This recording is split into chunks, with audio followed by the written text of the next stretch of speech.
The moment you chase someone, you have already lost. Not them, but something far more important. And the worst part is that chasing never feels like losing. Feels like caring. Feels like effort. Feels like love. That disguise is exactly why it is so hard to stop. Most advice on this topic tells you what not to do. Do not text first. Do not show too much interest. Do not make yourself too available. And while that advice is not entirely wrong, it misses the deeper question entirely. Not how to stop chasing, but why you started in the first place. Because until you understand that every strategy is just willpower applied to a symptom while the actual cause keeps running in the background. By the end of this video, you will understand the real psychology behind why people chase. And more importantly, what to do instead that actually changes the dynamic at its root rather than just managing the behavior on the surface. But first, there is something specific that happens inside the mind of the person being chased that almost nobody talks about. Something that explains why more effort almost always produces less attraction. We will get to that. And when we do, it will make every confusing experience you have had with this make complete sense. First, let us understand what chasing actually is, because most people are doing it without recognizing it by that name. Chasing is not just sending one too many messages. It is any behavior driven by the anxiety of potential loss rather than the genuine desire for connection.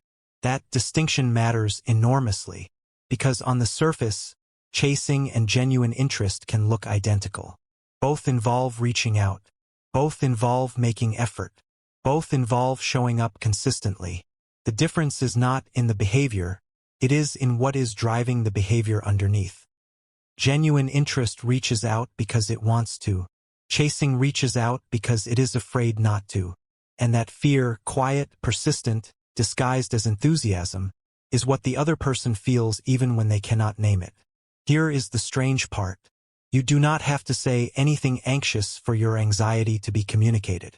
It transmits through the frequency of your contact, through the speed of your responses, through the way your energy slightly shifts depending on whether they replied warmly or briefly, through the relief that is just barely visible when they engage and the deflation that follows when they do not.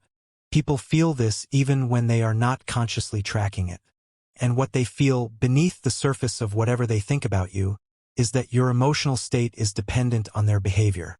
And dependence, in the psychology of attraction and connection, is the single fastest way to transfer power out of your hands and into theirs. Most people completely miss why this happens. They assume the other person is being difficult or playing games or simply not interested enough.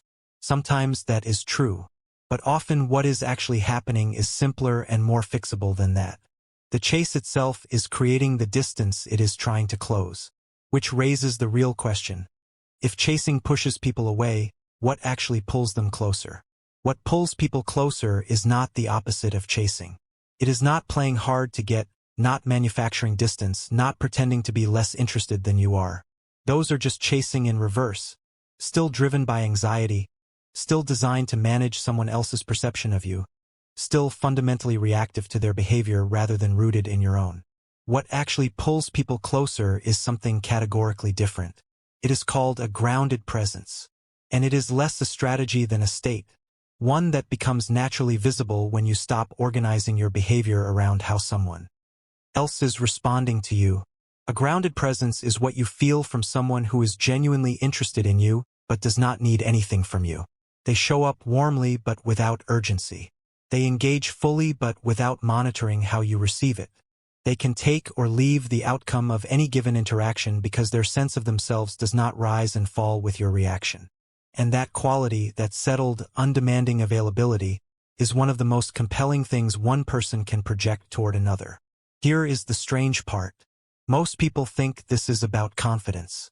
It is not, at least not in the way confidence is usually defined. You can be uncertain, imperfect, even nervous, and still have grounded presence. What it actually requires is something simpler and harder than confidence. It requires that your primary relationship in any given interaction is with yourself, not with the other person's response to you. But here is where it gets really interesting, because grounded presence is not something you perform. It is something you recover. And the reason most people lose it in the connections that matter most to them comes back to the same psychological root that drives the chasing in the first place. When we become intensely invested in a specific person's response to us, when their approval starts to feel necessary rather than simply desirable, something shifts in how we experience the interaction. We stop being participants and become observers of our own performance. We stop asking what we genuinely think and feel and start asking what answer will land best. We edit ourselves in real time based on their micro-reactions, adjusting, softening, amplifying, doing everything except simply being present with our actual experience. And the person on the receiving end of all that careful management feels it. Not as effort, as absence. As the slight but perceptible sense that they are not quite talking to a real person. That there is a performance happening where a genuine human being should be. This is why chasing never works even when it appears to be working. You can maintain someone's interest through strategic behavior for a period of time. But you cannot build real connection with a version of yourself that only exists to secure their approval. Eventually the performance exhausts you, or it exhausts them, or the gap between who you were performing and who you actually are becomes too wide to maintain. If you relate to that feeling, the exhaustion of managing someone else's perception of you, what comes next explains not just why it happens, but the exact point where everything can shift. And it connects directly back to what I mentioned at the very beginning, that chasing never feels like losing. Here is why that disguise is so convincing, and what it is actually costing you. Remember the idea from the very beginning, that chasing feels like caring, feels like effort, feels like love? Here is why that disguise is so convincing.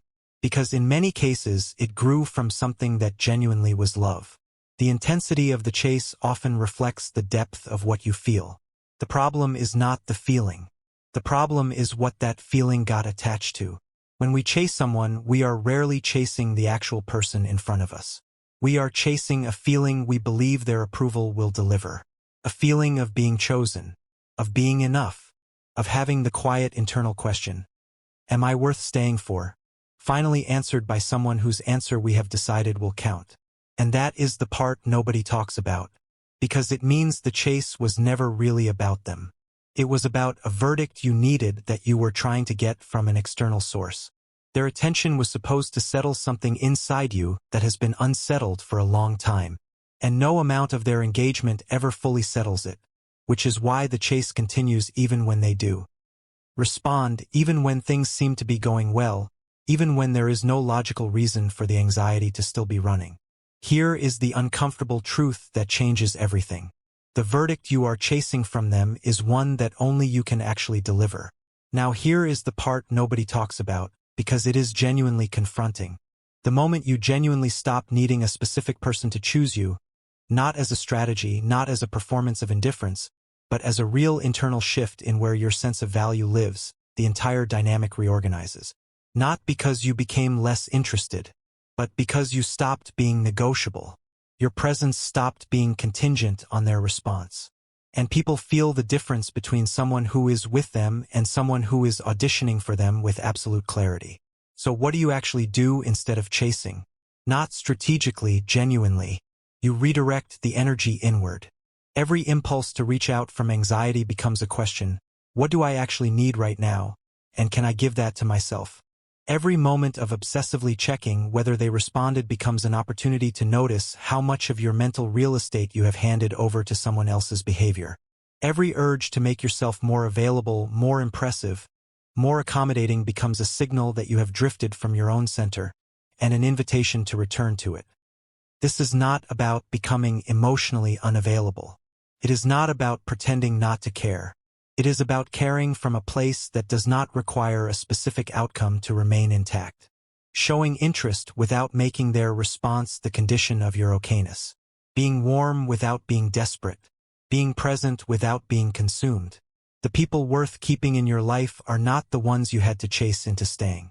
They are the ones who recognize something real in you, not the performance, not the effort, not the version of you that was carefully managing their impression, but the actual you, present and unguarded and not particularly interested in auditioning.